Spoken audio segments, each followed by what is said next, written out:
aku sedikit mengkritisi bagaimana debat cawapres ini. Sejujurnya aku kecewa dengan 3 calon. Kalau aku sih lebih kecewa ke KPU ya. Tidak memfasilitasi debat itu untuk bisa naik level. Cak Imin tuh mau klarifikasi apa itu SGIE. Itu udah jadi kemakan waktu. Loh yang mau dicari dari KPU ada debat itu apa sebenarnya? Kalau aku sendiri kemarin debat cawapres itu, aku sangat tidak respect itu sejujurnya dengan Gibran. Kenapa? Satu, gestur dan gaya bahasa dia itu tidak menghormati 2 seniornya. Maksudnya harus gimana? Harus hormat? Bukan, kan bisa kelihatan. Bagaimana aku menyapa orang dan aku mau mendebat orang dengan tetap menghormati dia sebagai senior. Tapi kalau itu dibilang bahwa itu representatif dari generasi muda sekarang yang memang kurang respect kepada siapapun, apakah itu harus diamplify oleh seorang cawapres? Ya. Pertanyaanku itu. Depan publik loh. Lalu yang kedua, dia menggunakan permainan istilah yang itu lebih rumit untuk menunjukkan bahwa dia yang lebih tahu. Masalahnya menurutku, justru saat kamu tidak bisa menarasikan gagasanmu dengan sederhana, berarti kamu tidak memahami dengan sepenuhnya. Siapa tahu itu strateginya memang. Berarti kan ini bukan adu gagasan dong. Ini malah jadi adu unjuk gigi mengenai Aku lebih tahu loh. Aku lebih tahu. Vocab ini, diksi ini aku lebih paham.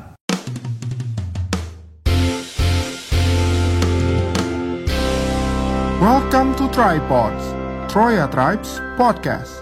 Oke, sekarang kita ada di The Tribes di segmen Colak Caleg ya. Sekarang kita menggunakan nama The Tribes karena media ini adalah tempat tri bersuara. Tempat Rakyat. Tempat tri bersuara. The Tribes, tempat tri bersuara. Ya sakarepmu. Wes aku. Kayak kamu udah desperate gitu loh ya. Enggak boleh kayak gitu dong. Enggak boleh kayak gitu. Ini apa? Segmennya apa? Tunggu dulu. Colek caleg. Oh, colek caleg. Iya. Kemarin kan habis rame debat cawapres. Yes. Nah, sekarang kita langsung datengin cawapresnya. Yang lagi makan Indomie ya. Lagi makan Indomie. Coba tolong kamera di shoot. Pak Idar, ayo sini masuk.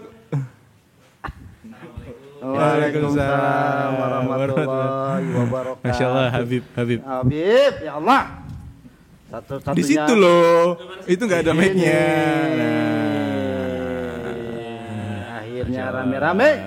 Akhirnya rame-rame. Nah, kemarin habis debat cawapres, kita langsung datengin capres sama cawapresnya langsung dari pas nomor urut 1 ya. Gimana, Gus? Caimin? Gimana? Saya pikir ini sesuatu yang sangat membantu banyak rakyat ya nanti ya. Jadi saya di sini masih makan, mungkin Bapak yang sebelah bisa juga berbicara setelah ini. Terima kasih. Ya kan Pak Haidar bisa mewakili sebagai Anies, Pak Anies ya kan Arab kan. Aku mau cerita sejarahku dulu kali ya. Waktu aku sekolah. Pak, boleh mic-nya Pak? Oh gini. Kok nggak bagus banget sih mic-nya? Lu duduknya kurang mundur. Kan biasa di istana nggak kayak gini kan Pak. Dimanapun ada gitu. Iya. Ya dulu waktu aku SMA ya di SMA terbaik Jogja ya, SMA 2 Jogja waktu itu. Oke, ngapain tuh? Aku jadi ketua OSIS sih waktu itu. Nggak percaya sih aku. Oh ini kan cerita Anies. Oh bukan iya. aku. Mana sih tadi kan Anies betul, gitu betul, kan. iya. Jadi ketua OSIS, habis itu aku kuliah di FEB UGM. Kalau nggak salah apa HI ya? Enggak. Aku agak lupa sih kan udah lama. Ekonomi terus ngambil S2 juga ya di MM itu. Ya aku sangat berprestasi sih gitu kan. Makanya sekarang berani mencalonkan diri. Berani mencalonkan diri dan tanpa partai kan juga. Tanpa partai. Ini kayaknya yang bakal kena somasi edisi ini deh kayaknya. Kok ngaku-ngaku begini loh. Bapak SMA mana? Bukan SMA 2 kan? Enggak, dia di pesantren. Yang bisa ngomong kayak gitu cuma alumninya juga Oh gitu. Boleh ya? Oke, Boleh. lanjut ya. Lanjut. Kalau ada apa-apa lanjut ya. Lanjut. Oke, sip. Lanjut ke Sepakat. Troya. Apa sih acaranya? The Tribes. Oh, The Tribe. Kalau misalnya si Anies tuh ngomongnya kayak gini, jadinya bukan Anies Baswedan. Terus apa? Anies akronim dari anak narsis. Anies, anak narsis. Oke, boleh. Kepikiran aja lo kayak baja ya, nyaut terus. Dia mikir. Aku terdistract dengan orang yang lagi makan. Kayaknya enak banget hidupnya ya. Gimana kalau kita bikin konten ASMR aja? Itu suara makan apa suara apa? Kecap. Oh. Itu suara rakyat jelata. Oh. ya sedang menikmati mie-nya ya. Ini aja dia nikmatin gitu, apalagi yang lain ya. Iya. Iya. Oke, Patri gimana Patri sebagai host hari ini? Aku mau buat tanya kok jadinya serem ya. Prolognya udah begituan loh. Iya. Gimana tuh? Alumni seakan-akan Alma mater banget soalnya aku nih. Oh iya. Oke. Ini kan sebenarnya kan pas representasinya. Beliau kan merepresentasikan paslon 1. Beliau paslon 2. Saya paslon 3. Ini KPU-nya. Pas. Moderatornya, hostnya. Oh, Mbak Nana, Enggak, Mbak enggak, Nana. Kesepakatan kita nggak kayak Mbak Nana. Enggak gitu ya. Enggak gitu ya. Oh, Mbak. Oh, iya. Udah dong. Nah, iketannya dibuka dong, Mbak Tri, biar bisa dipanggil Mbak Nana. Wah, ada yang marah itu nanti. Langsung lanjut gimana? Oke, ini saya mau minta komentarnya dari masing-masing dan semuanya harus berkomentar. Oke, tentang salah satu program dari capres dan cawapres kita, khususnya nomor urut 1. Yang SGIE. apa? Oh, nggak tahu sih. Oh, 1. Iya, ya kan udah tahu nomor 1 nggak tahu apa itu SGI. Iya, makanya. Ya, Kan jadi pengen bantu jelasin, padahal nggak ngerti. oh gitu, pengen jelasin? Nggak Boleh? mau jelasin. Boleh jelasin deh.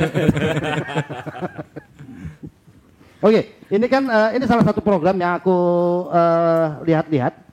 Ini sebagai jawaban bahwa mereka termasuk yang tidak setuju ketika IKN itu dibangun.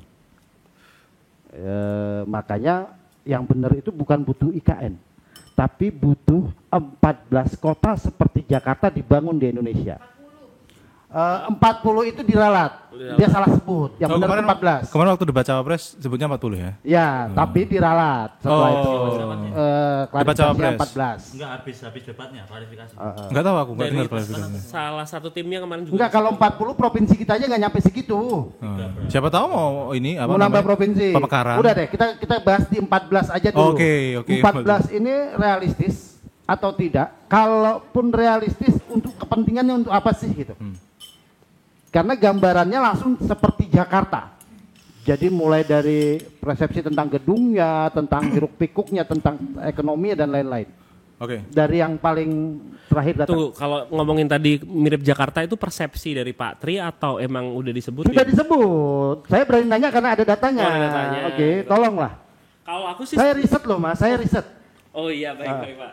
Baik. Tapi kalau aku sendiri sih setuju dengan itu dong, dengan pemerataan tuh setuju banget. Karena kan kita sendiri, kita start orang-orang Jogja nih. Kita untuk bisa besar, untuk jadi pebisnis atau apapun, kita harus ke Jakarta juga. Orang kerja juga kantoran Jakarta sama Jogja beda banget gitu kan, taraf hidupnya beda. Nah kalau sedangkan potensi di kota-kota kecil tuh banyak banget. Kalau kita hanya bergantung sama sana, susah banget orang daerah itu bisa masuk ke kayak Jakarta. Jadi menurutku itu program yang sangat masuk akal banget. Sebenarnya untuk pemerataan bentuk persis kayak Jakarta itu nggak mungkin juga, dengan waktu 5 tahun tuh nggak mungkin juga, tapi program-programnya dan persebaran ekonominya itu sangat mungkin dilakuin. Toh kenapa IKN itu nggak terlalu, bukan tidak mendukung ya, karena udah dibuat mau nggak mau dijalanin kan. Kalau capres nomor 1 calon nomor 1 kan bilangnya gitu kan. Nah tapi kan emang budget yang dikeluarkan untuk itu emang luar biasa besarnya kan. Sedangkan yang kalau sekarang kita lihat Indonesia, yang paling mungkin untuk berpengaruh langsung dampak ekonominya adalah emang ekonomi kreatif.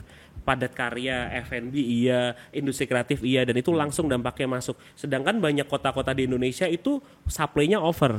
Sedangkan di Jakarta itu kan emang butuhnya banyak. Kalau seumpama itu dari peraturan negaranya akhirnya bisa membuatin regulasi agar perusahaan-perusahaan itu rata di kota-kota lainnya, menurutku masuk akal banget.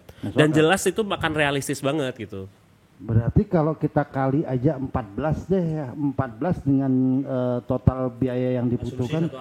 Satu anggaran kalau IKN itu kemarin ngabisin Total berapa itu? tolong Tom operator. Triliunan sih itu. Triliunan. Tapi sebenarnya konteksnya itu tuh nggak semudah mengalihkan itu sih Pak. Maksudnya semua itu kan 3.000 triliun kalau nggak salah. nah, angkanya luar biasa gede. Setidaknya dengan regulasi aja bahwa di setiap provinsi harus ada memiliki berapa kantor yang misalnya nasional, multinasional company harus masuk sana agar rata. Bukan harus ngebangun kayak IKN juga. IKN kan boros banget. Dengan program-program yang baru aja akan lebih penting daripada ngebangun gitu Pak.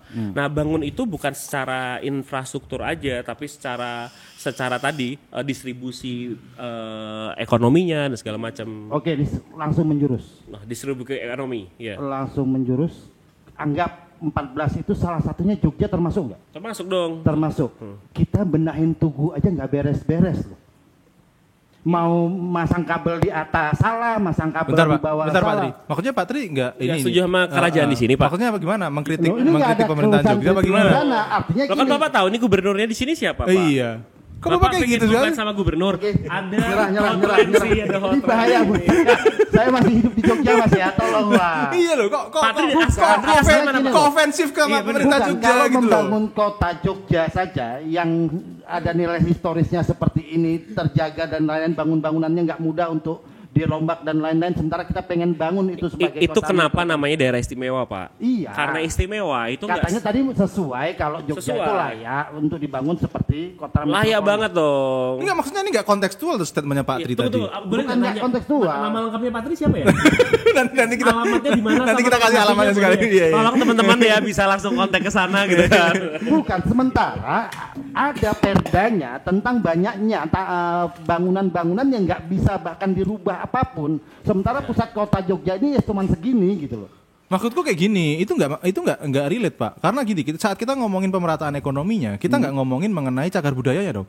Itu nggak relate. Setuju. Itu dua konteks Di yang sebelah berbeda. mana Jogja ini mau dibangun? Loh, tol itu kan Bukan salah gitu. satunya hal yang Kalau untuk tadi pemerataan ekonomi. statementnya Haidar itu adalah bagaimana pusat-pusat ekonomi ini juga bisa diratakan. Artinya apa? Perusahaan-perusahaan besar ya mungkin yang perusahaan nasional atau bahkan multinasional itu juga dong bangun di Jogja gitu. Misalkan gitu dan di kota-kota lainnya. Sehingga apa? Ekonominya tumbuh. Ini nggak ada hubungannya dengan ini dong, nggak ada hubungannya Nggak, sama kalau cagar budaya dong. fikirnya kita bicara tentang kota ya. Tadi ini jatuhnya adalah industrinya yang dibangun, bukan kotanya loh. Aku tadi bahasnya kota loh. Nah, kalau industri berarti selama ini sudah berjalan ke Kulon Progo itu sudah ada 5 industri internasional yang buka di sana. Nah, beda ketika kita bangun industrinya sama bangun kotanya. Yang saya pertanyakan sama Mas yang rambutnya orange ini yang mencoba menyerang saya. Itu kota Mas, bukan pusat industri. Enggak gini, makanya yang jadi pertanyaan balik itu adalah waktu tadi dibacakan bahwasannya dari paslon 1 ini ingin membuat 14 kota sekelas Jakarta. Nah, ini adalah tanggapan dangkal yang kita keluarkan. Kenapa aku bilang tanggapan dangkal? Karena kita nggak tahu sebetulnya matriks yang dia gunakan di sekelas Jakarta itu apa, sekali. gitu kan? Bisa. Terima kasih translator kita gitu kan. Sebenarnya kalau Pak Tri itu nggak bisa jadi oposisi, boleh dong gabung dengan calon kekuasaan ini. Kan sempat diklarifikasi sama si Caimin ya, kalau menyerupai Jakarta itu kan bukan dalam artian Agak dekat boleh Pak? bukan dalam artian infrastrukturnya, Hah. cuman fungsi dari Jakartanya itu dari segi ekonomi dan industri itu yang diratakan. Nah, Setuju begitu. banget. Tapi justru ada pertanyaan dari aku, Apa tuh Mas? kok malah ribut memperdebatkan antara ini mau IKN atau 14 daerah? Padahal coba kalau dikaji antara kebijakan mau ke IKN atau pemerataan di 14 kota versi Caimin dan Anies ya, Itu beda. itu beda. Beda. Betul. Makanya aku mau sedikit Jadi mengkritik. antara Caimin sama Anies ini beda? Oh iya beda Pak. Beda ya? Kan beda orang Pak. Ini namanya. Enggak, kita nggak bicara nama bro. Tadi yang disampaikan gagasannya berbeda, pendapatnya berbeda. Bukan. Pak, tapi kan kalau gagasannya berbeda pun nggak masalah dong Pak. Bapak misal berkeluarga nih, Bapak sama istri juga bisa beda. Iya, kan? betul. Tapi kan goalnya sama Pak. Ikilah apa mah di Iya. rumah. Enggak. Begini. Aku mau sedikit mengkritisi bagaimana debat cawapres kemarin. Oh, Nah, gitu. gara-gara statement itu kan ada statement balasan dari Gibran bilang Caimin ini aneh. Aneh. Mau Iya. membuat kota-kota seperti itu tapi tidak mendukung IKN. Itu konteks yang berbeda menurutku. Berbeda. Berbeda. Itu pasti. konteks yang berbeda. Jadi yang salah siapa? Oke, gini. Gini. Aku gini ya. Jadi kalau Saya berharap loh, padahal dia Apa? jebut gitu biar jebur gitu loh. Enggak, gini. Aku Ya, saya mau tanya teman Anda yang di sebelah Anda nih ongkang-ongkang kaki nih. Ngapain? kayak Kupolo ya. Tadi aku lagi masih mencermati. Nah, jadi intinya mungkin maksud Pak Tri tadi kan belum apple to apple kayak ngomongin pertumbuhan dengan Tugu Jogja gitu kan. Iya. Nah, mungkin maksudnya yang Kalau lebih misalnya masuk nggak, tuh jangan apple to apple. Saya pakai Del to Del. Oh, Del to Del. Del to Del. Oke, Del to Del gitu kan. Nah, mungkin lebih masuk ketika dibahas kayak UMR Jogja deh. Misalnya itu kan masih jadi banyak perbincangan banyak orang gitu. loh. UMR Jogja itu ODGJ. Apa tuh? Orang dengan gaji Jogja. Orang dengan gaji Jogja. Nah, mungkin itu kalau menurut bapak-bapak sekalian tuh gimana sih gitu kan? Yang nanya siapa sih sebenarnya? Katanya narasumber. Kelihatan ya? Dia pendukung nomor berapa? Dia pendukung nomor 2 yang semuanya mau disabotase. Katanya tadi mau jelasin penjelasannya Menteri. Kok malah nanya? Jadi kan bahasanya biar jadi Jadi terbahas pasti siapa gitu sih? loh. Nomor berapa sih yang didukung? Saya suka semua gitu. Nanti Kok main aman ya? ya, harinya nanti saya tergantung hari deh. Ya gitu. Mungkin itu maksudnya, coba deh monggo dibahas biar to the point Oke, aja. saya tanya, Anda kan pengusaha, kalau tadi kita bicara dia mencoba mengalihkan dengan UMR-nya. Kalau UMR Jogja dinaikkan, kalian sebagai pengusaha keberatan nggak? Monggo Bapak dulu. Nah, Sebenarnya nggak apa-apa juga gitu nih kan, tapi secara kualitas, secara SDM, jadi untuk mempertumbuhkan perekonomian di Jogja itu juga jadi lebih on point lagi, sehingga semua kreatif di Jogja segala macam itu semakin bertumbuh itu it's okay. Mungkin Jadi ada maksudnya penanganan. Apa-apa. SDM Jogja itu belum pantas untuk UMR-nya Iya, dinaikkan. nggak berkualitas. Menurut Bapak kayak gitu. Agak jahat banget. Bukan dalam ini arti pertemanan seperti apa sih? Bukan. Saling menyerang loh. bukan tidak berkualitas, tidak ada ngomong kayak gitu. Lebih kayak mungkin saya kan sudah ada pengalaman di luar kota, jadi sehingga kayak mereka itu Mau call friend nggak apa-apa loh. apa? Call friend juga boleh loh. Saya pilih 50-50. Loh kamu lanjutkan penjelasannya. Ya sudah itu aja sih dari saya. Mungkin ada tanggapan dari Oke. teman-teman gitu kan. Aku lanjutin ya. Kalau sebenarnya nggak apa-apa banget Pak. UMR naik itu bagus banget. Tapi kan harus diikutin sama ekonominya juga Pak. Ya. Maksudnya Jakarta masuk akal dengan jumlah orang sebanyak itu, potensi market sebesar itu, Ya. ya wajar dengan harga segitu. Nah, Jogja dengan banyaknya kalau semua ekonomi berkembang, wisata masuk besar, perusahaan banyak di sini, daya beli meningkat akan masuk akal banget dengan UMR yang naik. Harus sesuai dengan itunya. Kalau sesuai dengan itunya enak banget. Kalau kan? kita mau ngebandingin deh kota dengan penghasilan atau kurang lebih ekosistemnya seperti Jogja, let's say kita sebut Bali misalnya gitu ya. Beda banget dong Pak. Beda banget. Beda dong Bali. Bali mah investasi yang masuk ke Bali jauh lebih besar daripada Jogja lah, jauh banget. Kenapa Bali bisa seperti itu? Kenapa Jogja enggak? Yang bersisnya sama-sama ada seni dan budayanya di sana. Satu, Jogja itu dimulai dengan Kerajaan Mataram Pak, Kerajaan Islam.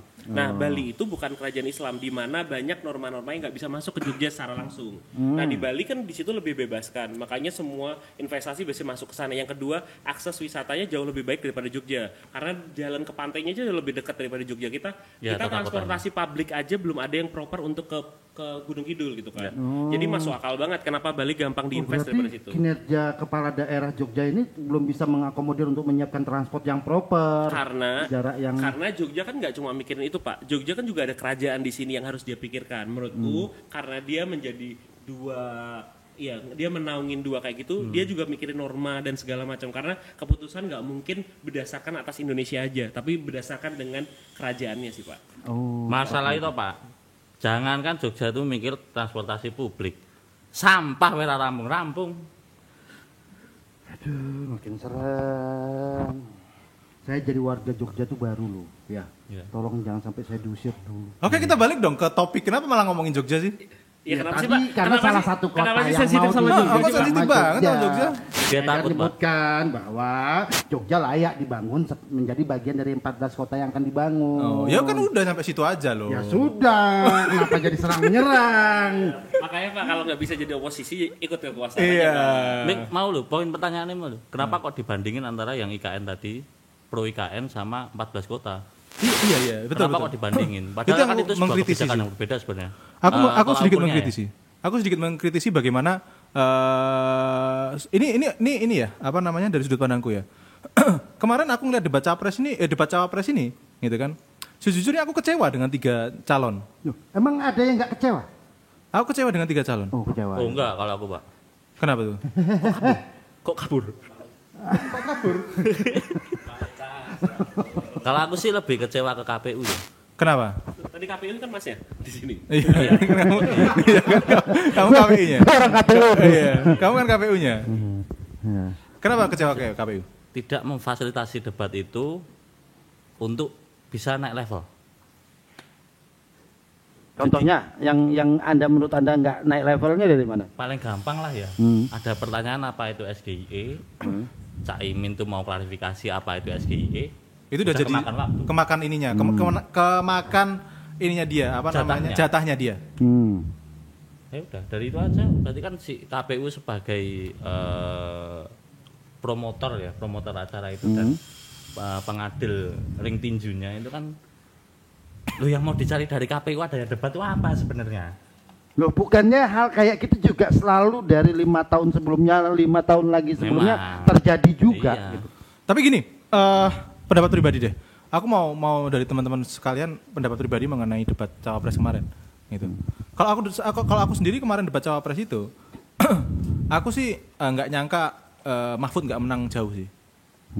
Ekspektasiku tuh Mahfud bakal menang jauh, gitu. Karena to be honest, dibandingkan dua paslon lainnya dia tuh memiliki intelektual yang jauh lebih tinggi menurutku. Ya, jauh Seharusnya. banget. Jomplang. Gitu. Yang lainnya jomplang. Tapi ternyata, Hanes apa Anes? kok Anas? Lanjut. Ih, Karena menurutmu? Karena menurutku ini jadinya kayak apa sih gitu loh. Nggak oke gitu loh debatnya.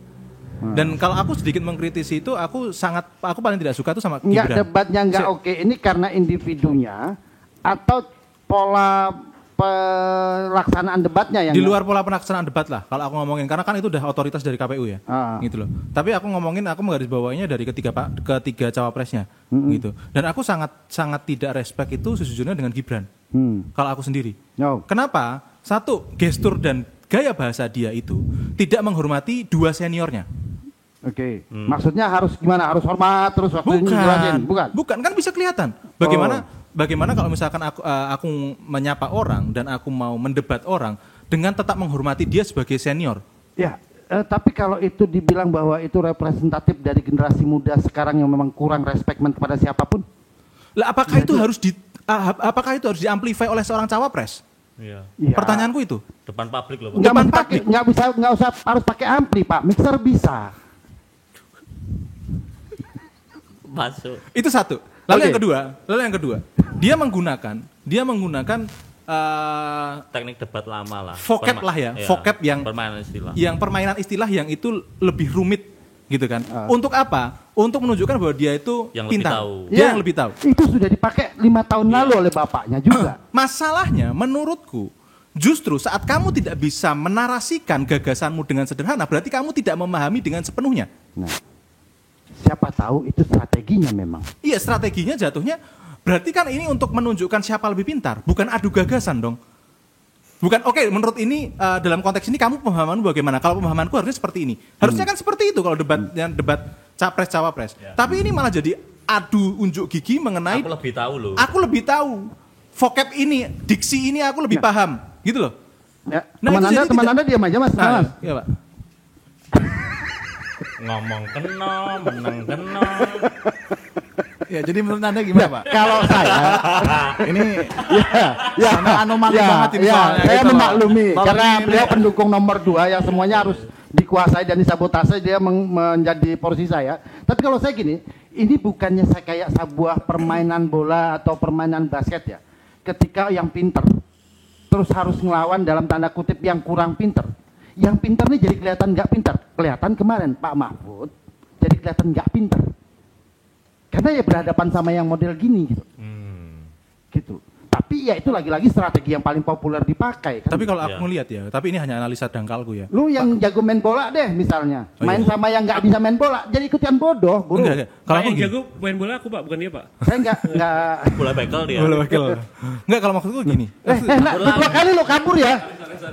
Aduh, itu ada anak buah loh. Maksudnya disuruh datengin apa, tolong. Maksudku Oke. gini, Mahfud kemarin kenapa kok kelihatannya tuh kayak kurang buat sponsornya. Lanjut Pak, lanjut. Dia nyebut loh, bro. kurang ini ya, kurang naik ya dibandingkan yang lain. Menurutku adalah ini dia itu kayak ini loh, kayak terlalu jaga. Dibandingkan kalau dia dulu berperan sebagai Menko ataupun dari sebagai ketua MK. Atau dia mau fokus ke dalam topik-topik yang memang dia ekspertis di situ, masalah hukum doang. Kalau kamu mau refleksikan apa yang disampaikan sama Mahfud, pasti dia bermuaranya ke seberapa Hukum dan pentingnya tata hukum negara ya. untuk perkembangan ekonomi di Indonesia. Iya sih, bisa jadi kayak gitu. Pasti selalu diarahkan ke situ. Nah, ini sebenarnya kalau aku ngeliat Pak Mahfud kali ini ya, sama-sama kita membandinginnya sama-sama cawapres. Ya, ini terjadi juga waktu di 5 tahun sebelumnya. Kita ingat Pak Sandiaga Uno waktu itu berdebat sama Mbah Ma'ruf Amin, yang dia kalau kita bilang expert di dunia ekonomi syariah dan lain-lain, Mbah Ma'ruf. Tapi ketika bicara ekonomi secara global, kebanting memang sama Pak Sandiaga Uno juga. Gitu terjadi juga. Bukan berarti Pak Aminnya nggak pinter, gitu. Tapi ketika pemilihan diksi yang digunakan Sandiaga Uno juga itu menutupi Mbah Amin tadi, gitu loh. Sama kali ini juga terjadi kayak begitu, gitu. Berarti Ma'ruf Amin itu ada orang tiga loh. Ma'ruf Amin. Ma'ruf Anies Amin. Cak Imin. Aku Mulai panas kepala jadi host di sini. Sudah. Tapi Ya. aku pengen ngobrolin tentang ini sih. Tentang apa, Maksudnya kan Mas? Tentang apa, Mas? cawapres itu kan debat itu banyak kan akhirnya yang meng-underestimate dengan cawapres sekarang dan segala macam itu banyak banget. Tapi di sisi lain orang-orang juga paham itu kan juga bagian dari politik. Orang mengambil seseorang untuk menjadi cawapres bukan berarti karena kredibilitasnya dia yang luar biasa. elektoral. Ya, tapi kan penting banget untuk pemilihan suaranya, backgroundnya dia siapa gitu kan. Nah akhirnya dengan background dan dengan dia siapa itu kita semua juga sebenarnya mikir juga pasti mungkin juga dia punya tim yang bagus kan. Nah sebenarnya bukan berarti dengan orang-orang itu akan mencerminkan apa yang dia bisa lakuin semuanya, karena pasti setiap orang punya keterbatasan kan. Nggak mungkin bisa jago semuanya. Mungkin tadi di Mahfud itu bisa jago di hukum dan segala macam, yang lainnya bisa masing-masing gitu kan. Ya mungkin di satu bidang mereka pasti nggak akan bisa, namun kita sadar juga kan kalau emang namanya politik kayak gitu. Mereka dibutuhkan untuk apa gitu. Oke, aku tanya deh berarti. Terus jagonya Gibran dia apa dong? Oke. Sorry. Oh, bisa diulangin pertanyaannya? Pertanyaan boleh.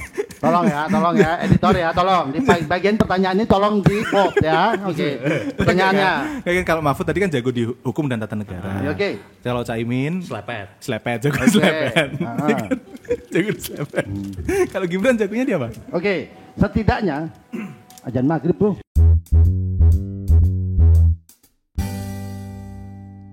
Jadi siapa yang azan di TV-TV itu? Tahu nggak? Azan maghrib di TV-TV tahu nggak? Paslon nomor 3. Paslon nomor 3. Nggak, Bambang Ganjar. namanya siapa tahu nggak? Nggak tahu. Yang azan. Yang azan. Di TV-TV itu loh. Cuman bintangnya aja sih yang tahu. Apa bintangnya? Bisa. Pak Ganjar kan butuh. Bukan, aku tanya yang azan di TV-TV itu siapa namanya? Aduh. Tahu nggak? Aku tahu, Muazin. Muazin. Salah. Namanya. Namanya Itu siapa coba? Alif. Salah. Yang benar adalah Saat. Azan berkumandang. Saat azan maghrib. Coba kalau Ongki yang azan, kan Ongki azan maghrib, bukan Saat azan maghrib. Marah Pak dia lama-lama. Saat itu orang mana sih? Ini juga live itu nggak sih? Live TikTok itu nggak sih? Belum. Maksudnya biar bisa dijual. Kalau bapaknya gitu masih ke keranjang gitu kan. Nilainya dari 1 dengan 3. Dek, Keranjang hijau kan sekarang. dicatat semua ya, apa pernyataan dia. Nanti habis ini kita polsek. Oke, pertanyaanku kan tadi kan kalau misalkan ngomongin ya kalau cawapres nggak harus ahli dalam semuanya, kan ada kompetensi-kompetensi khusus yang bisa diangkat gitu kan. Nah, kalau Mahfud kan tadi ahli hukum tata negara. Ya. Nah, Caimin kan ahli selepet, ya kan? Ahli sabotase partai. Ahli sabotase partai. Nah, kalau Gibran ahli apa ya? Ya, setidaknya gini, kalau saya terlepas saya milih mereka atau tidak ya, kalau saya menjawab tadi Gibran ahlinya apa, setidaknya bagi masyarakat dan orang-orang yang mengajak Gibran menjadi cawapres, Gibran itu dianggap dalam tanda kutip berhasil mengembangkan Solo dalam 2 tahun terakhir. Iyalah. Lebih baik kita akui, ya Solo lebih baik. Oh iya, sangat. Kan proyek nasional ke sana semua. Itu keahlian bukan untuk mengelola itu. Dia itu jagonya khatam RPUL. Ya. SGI. Aku udah berusaha nyapu loh. Kalian nyampah lagi loh. Ya namanya juga angkringan. Oh ya. Pak, kalau tadi ngomongnya nggak mau apple to apple, tapi maunya Del to Del. Tapi kan masih mungkin kalau pertanyaannya Mas Yodan tadi kan Caimin tuh jagonya ini Mahfud MD. Kita lebih tahu mereka duluan dibanding Gibran. Dalam kancah ranah politiknya aja secara periode waktu kita nggak bisa samain. Jadi mungkin kita butuh tahu itu juga di masa kedepannya. Kalau sekarang mungkin kita bisa tahu dari hasilnya dia di Solo gitu kan. Iya. Kalau aku ngerasanya tuh kita nggak bisa langsung Pak Mahfud itu kita tahu bahwa dia tuh jago banget di hukum karena dia udah punya porto yang banyak banget dari dulu. Portofolionya cukup banyak banget ya. Karena dia adalah Gen Z yang mewakili Gen Z untuk masuk ke Cawapres dan kita sekarang masih belum bisa tahu tuh.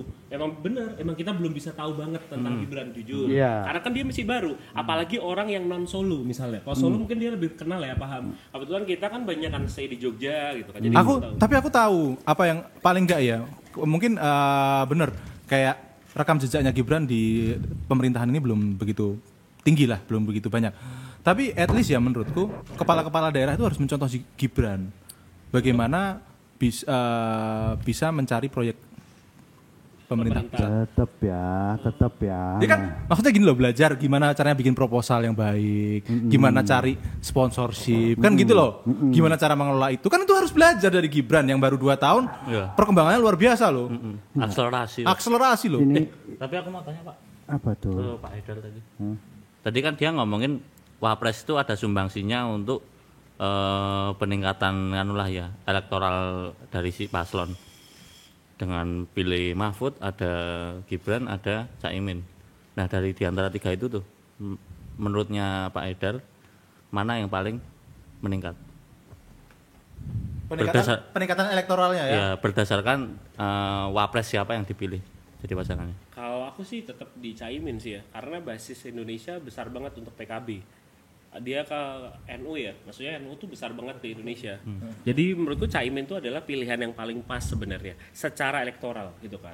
Dan dia juga punya walaupun dia ponakannya Gus Dur juga gitu kan. Dan dia juga pernah punya cerita yang masalah juga di situ gitu kan. Nah, tapi dia itu mesti melambangkan Indonesia tuh besar banget di sana aja gitu. Kalau aku sih cenderung ke Caimin untuk elektoral tertingginya ya, karena Gibran mesti Gen Z itu kita tahu sendiri lah, kita mengalami kehidupan dengan Gen Z juga yang susah ditebak gitu kan. Mereka tuh bisa muncul segala macam suaranya. Jadi Gen Z itu memang susah ditebak ya? Menurutku iya Pak, karena ya para Gen Z namanya Haidar, nanti tolong ya. Kebetulan istri saya juga Gen Z sih Pak. Gitu. Ya. Hobinya tebak-tebakan sih Pak gitu. Aku tuh berusaha bawanya ke program kerja ya, program lanjut, Pak. presiden. Tapi ternyata teman-teman lebih nyerang ke personal. Ya karena kan yang oke itu kan kemarin debat Cawapres itu sebetulnya. Tapi memang pas Cawapres itu kan kelihatan banget kalau yang diserang itu adalah aku lebih pintar nih gitu. Jadi nggak adu gagasan. Sekarang pertanyaannya, debat presiden dan wakil presiden mana yang ketika debatnya nonjol itu mempengaruhi dia terpilih atau tidak? Ada Pak. Yang mana? Kapan? Di negara yang mayoritas orang-orangnya pintar. Ya sudah. Ini kan kita di Indonesia, bro. Kan wajib belajar 9 tahun. Bodoh gitu maksudnya. Enggak. Saya enggak bilang mayoritas bodoh, tapi sudah ada datanya kita tertinggal dari antara yang lain. Kita miskin, iya kita termasuk negara-negara yang masuk dalam ranah miskin. Nah, gini aja. Daripada kita ribut, ya kan? Kita tanya dulu sama penasihat spiritual Indonesia. Kira-kira besok yang menang siapa, Pak?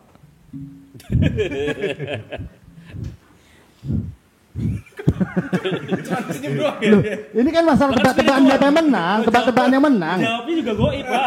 Oh, makasih Pak, infonya udah keluar. Makasih banget infonya. Mic-nya boleh diambil lagi Mas, sudah tadi rakyat Indonesia udah bisa denger itu. Sudah menjawab ya, bisa ya, sudah. Terima kasih.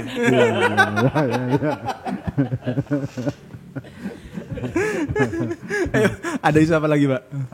Isunya banyak, tapi ya tadi ya rata-rata ya lip service semua ya Pak, kalau tadi kan Bapak tuh kayaknya kelihatan paling oposisi gitu kan. Aku ngeliatin kayak ada Ricky Gerung di sini gitu kan, Pak. Ricky Gerung. Gitu loh. Nah, kalau Pak Tri sendiri sih, Pak. Ricky Gerung lah. Ricky Gerung gitu kan ya. Oh iya, Pak Ricky Gerung gitu loh. Nah, kalau Pak Tri sendiri sebenarnya paling cocok sama siapa, Pak? Cawapresnya. Masih banyak pilihan, Pak. Enggak, cuma 3, Pak. Enggak banyak pilihan. Cuma Prosentase 3. kan? Pasti ada Enggak, dari yang Udah 3 ditutup ini saya pencalonannya. enggak ada yang masuk pilihan. Nggak mungkin, Pak. Enggak Pasti masuk ada radar. yang paling mending. Paling mending kalau representatif saya ya di usia saya memang akan lihat ke Prof Mahfud MD. Lihat. Cuma Sekarang pertanyaannya adalah Mahfud MD, MD-nya apa? M-nya Mahfud. Mahfud. D-nya apa? D-nya remah, deh. Ngeles lu. Ya. Nah, cuman karena gini, kita pilih presiden dan wakil presiden itu paket gitu loh. Nah, ketika saya memilih Pak Mahfud, Prof Mahfud gitu ya, kebetulan yang ngajak. Oh, nggak dia suka jadi wakil- Ganjar. Dia nggak suka Ganjar. Nggak suka Ganjar. Kenapa? Oh, Pak Tri nggak suka Ganjar, Ada Pak. sentimen apa sama Ganjar? Waduh.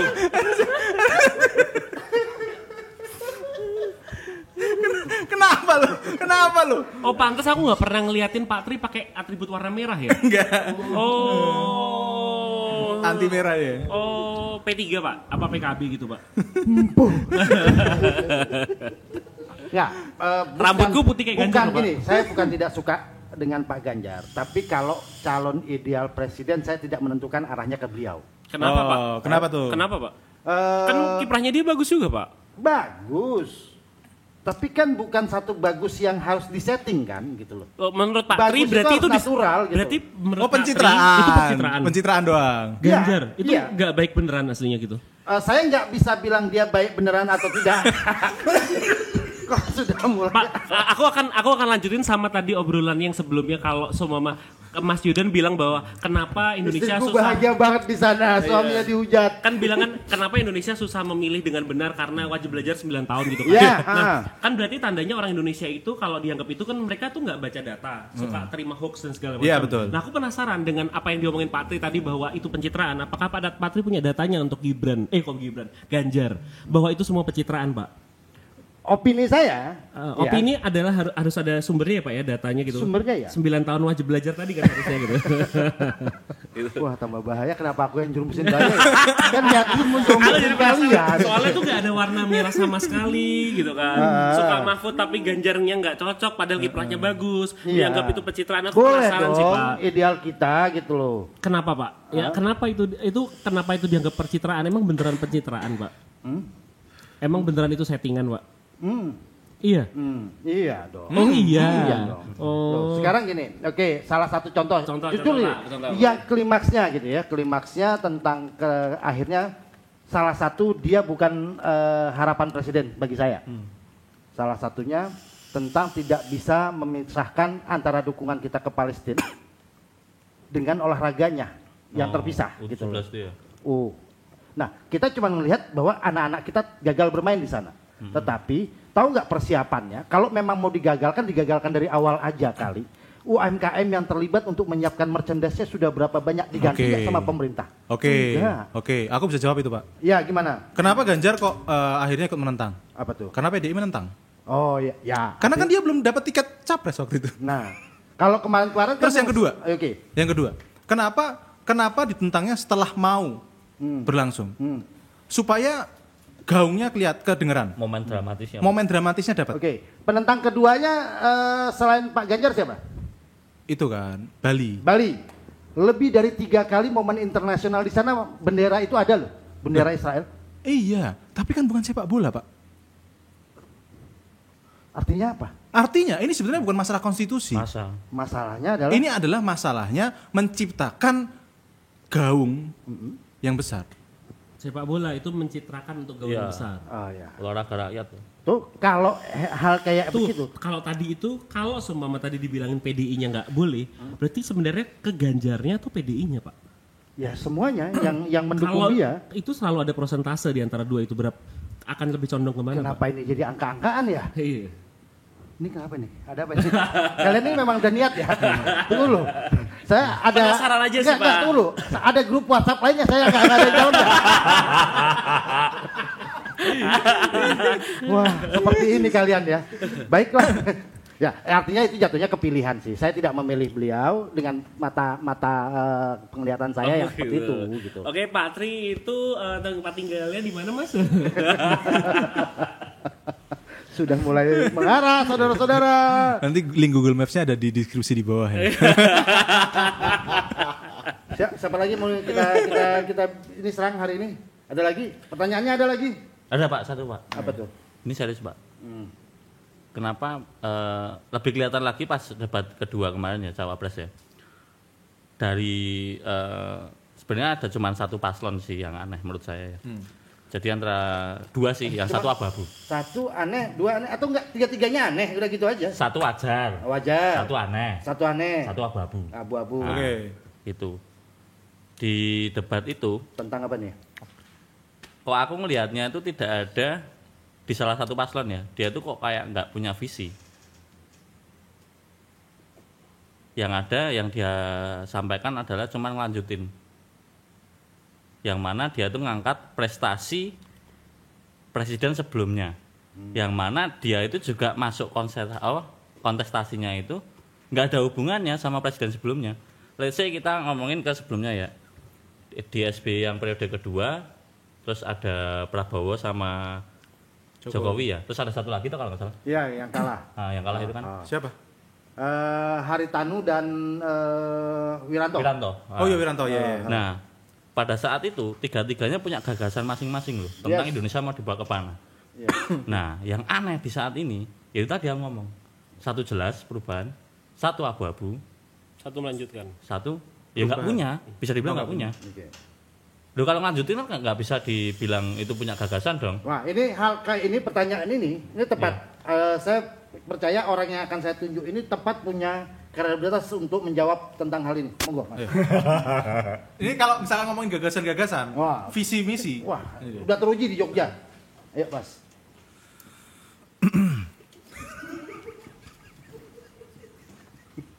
Oke, gini. Oh, makasih Mas, terima kasih. Penjelasan yang sangat komprehensif ya. Luar biasa sekali. Luar biasa. Aduh. Enggak, tapi gini, bisa jadi gini. Kalau di mata saya ya, bisa jadi setelah akhirnya beliau berkompetisi pada periode dua kali. Akhirnya pada kesempatan ini beliau diajak untuk bergabung di dalam kereta yang sama. Di situ beliau mungkin menurut saya melihat master plan-nya Pak Jokowi untuk negara ini ke depan. Oke, gitu. Sehingga dia punya inisiatif kayaknya ini harus dikawal dan ini harus diteruskan. Gitu loh. Kalau saya mandangnya seperti itu aja. Kan saya dari muka saya kelihatan kan, saya positive thinking banget orangnya. Saya seperti itu. Tapi aku setuju juga sih Mas, maksudnya dengan melanjutkan itu bukan berarti tidak punya gagasan. Gagasannya dia adalah untuk tetap melanjutkan karena merasa itu adalah hal yang terbaik Ya. untuk konteks saat ini gitu. Terlepas dia juga berkomit yang minus-minus kita tutupi. Bener. Nah, Pak, aku sebenarnya tuh ada satu yang aku nggak suka. Enggak, kamu ada masalah apa sama saya dari tadi saya lo ya. Aku nanya ke Pak Yudan gitu kan, Pak Yudan. iya. Dan spiritual gitu kan. Sebenarnya tuh aku ada hal yang menurutku aku nggak sukain di debat itu. Oke, apa yang itu? nggak merepresentatifkan mereka akan jadi pemimpin. Oke. Capres Oke. ataupun cawapres. Oke. Saat lagi konteks debat itu, kan ada pembawa acara yang bilang, tolong pemirsa harus suaranya kecil gitu. Setiap ada suara, bahkan mereka sebagai pimpinan dan orang-orang audiens Yang memantik. yang maksudnya yang di belakang kan juga banyak orang politikus segala macam Iya. orang Ya, besar. tim suksesnya, Mereka itu masih belum bisa mematuhi aturan. Iya. Bahkan ini cuma di debat, mereka masih rame gitu kan. Betul. Bayangin, ini cuma debat rame. Bagaimana kalau mereka memegang negara ini? Konteksnya aturan aja mereka nggak bisa ngaturin untuk ruangan sekecil Ya. itu. Bagaimana ini Indonesia? Dan itu aku ngerasa bahwa ada satu hal minus yang aku nggak suka dari debat itu adalah itu hal sepele yang harusnya nggak disepelekan gitu Pak. Karena Masalahnya hal itu kecil udah- rakyat Indonesia kan Oke. banyak banget. Gitu. Kamu menunjuk siapa untuk menjawab? Bapak Yudan dulu nih, Bapak Yudan dulu. Bapak Yudan. Oke. Iya sebetulnya aku setuju sih. Kalau aku malah bisa ekstrim lagi kalau aku pengen ngusulin ke KPU untuk debat itu tim ses nggak boleh ikut. Nah, iya. Jadi tepuk tangan yang tercipta itu pure karena gagasan dia oke. Iya. Oke. Gitu. Kalau ini kan kayak cuma rame-ramean sporteran bola doang. Iya, yang bodoh siapa? Dan itu udah terulang berkali-kali. Udah Ini berulang yang kali. kesekian kali dong. Sekian kali. Gitu loh. karena kalau misalkan dikatakan apa namanya, lah mereka nggak bisa mentaati aturan, betul, aku setuju banget. Nah masalahnya saat yang lain pendukung lain itu dia bersuara, dia nggak mungkin diem, Ya. ya kan? Dia nggak mungkin diem, dia pasti akan mendukung paslonnya dia, ya kan? Dan dia itu kerjaannya itu. Kalau misalkan dia nggak berteriak, nggak dapet kursi kali. Pasti itu kerjanya dia gitu. Atau hal lain bahwa ya itu memang wajib belajar 9 tahun itu nggak cukup. Jadi kita dalam berbagai debat apapun memang tidak pernah akan dewasa. Iya. Karena tadi kurang Pak, atau mungkin kurikulum 9 tahun itu yang belum benar juga, Pak. Iya. Soalnya itu aturan dasar yang itu mungkin berdasarkan norma buat aku, bukan pendidikan yang harus tertulis gitu kan. Berarti mungkin itu hal yang harus dirubah mungkin. Iya. 9 tahunnya ditambah tapi norma harus ada. Menurutku itu udah norma banget. Ada orang ngomong dan dia berteriak itu udah nggak pantas banget. Dan mereka nggak bisa menyelesaikan hal sepele itu gitu kan. Bayangkan Indonesia yang dipimpin, kan serem banget menurutku. Berarti banyak hal-hal sepele yang mereka nggak akan pernah lihat itu. Gitu. Iya. Betul. Ya. Oke. Oke, last statement dong. Last statement dari Mas, silakan dari tadi yang banyak diam biasanya udah ngumpulin kata-kata sebagai penutup. Harus ini loh, harus Bijak, punchline-nya harus dapat dong. Punchline. Punchline harus dapat. Kan lama mikir kan dari tadi. Lumayan sih. Ya, oke. Nggak harus punchline ya, tapi ini sebenarnya kayak kita sebagai warga Indonesia pasti tahu akan memilih siapa. Karena kita tahu apa yang mau kita tuju di masa depan, itu yang terbaik untuk kita. Sehingga bukalah mata hatimu, tutuplah egomu untuk menjadikan Indonesia lebih baik. Dari saya sekian. Super sekali, luar biasa. Ini jangan-jangan kamuflasenya Om Matek. Oh, namanya Mardigu apa Mardegu. Oh, Mardigu. Gabungan dua-duanya. Iya. Oke, terima kasih, sampai jumpa di episode berikutnya. Bye. Bye.